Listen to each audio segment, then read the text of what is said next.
Hey everyone, I'm John Sisson, and today we're taking a look at the Carl Zeiss 21mm F2.8 Loxia lens for the Sony E-mount system.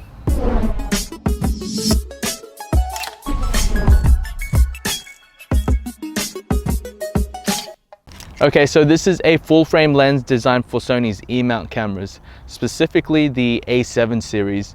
And it's actually the third lens in the Loxia lineup to be released alongside the 35mm F2 and 50mm F2 lenses. Now, it is a manual focus lens, so it's not going to be for everyone, but if you are still interested, it's shaping up to be an awesome lens for street photography, landscape photography, and architectural photography. So stay tuned as I put the lens through its paces and let you know what I personally think of it. The Loxia 21mm is a solid lens and is very much like the 50mm and 35mm Loxia lenses in terms of its design. It has an all-metal construction, ribbed focus rings with distance scales and aperture rings, but I'll touch more on that later.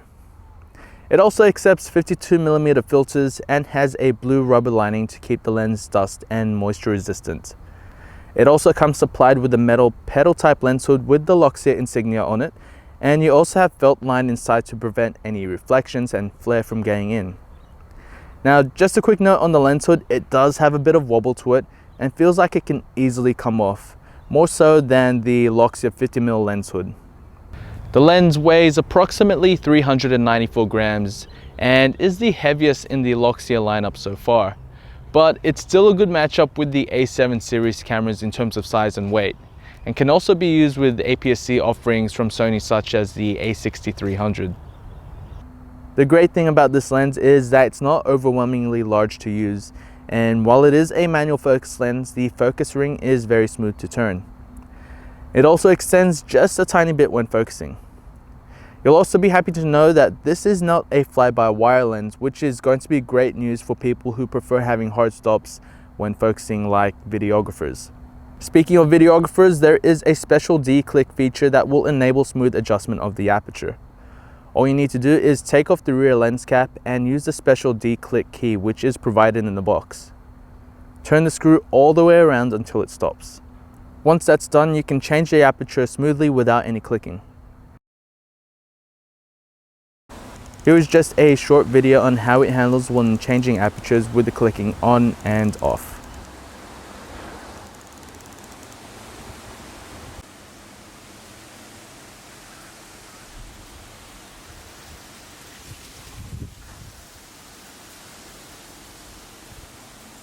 Because this lens is made for the E-mount system, it can take advantage of the Sony's camera focusing aids such as peaking and manual focus assist.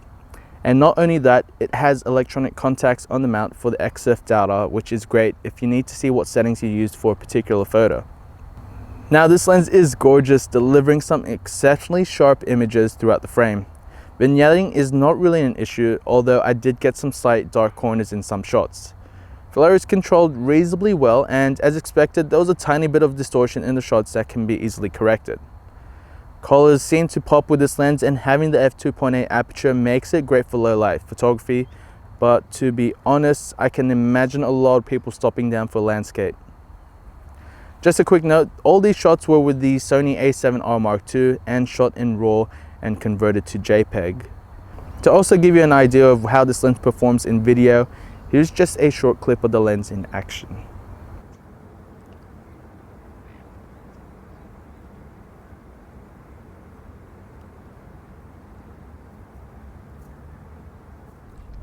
With the ever-growing lineup of Sony E-mount lenses, the Carl Zeiss 21mm F2.8 fills a niche in Sony's lens lineup that's not only wide and compact, but also keeps to a reasonable weight in Sony's lens lineup, and especially for their cameras. From architecture to landscape and perhaps even street photography, it delivers stunning images that's not only sharp in optics throughout the frame, but keeps the distortion to a minimum, and also has superior build quality to match the Sony a7 cameras. Now, there are a few downsides to this lens, and first and foremost, it is the price.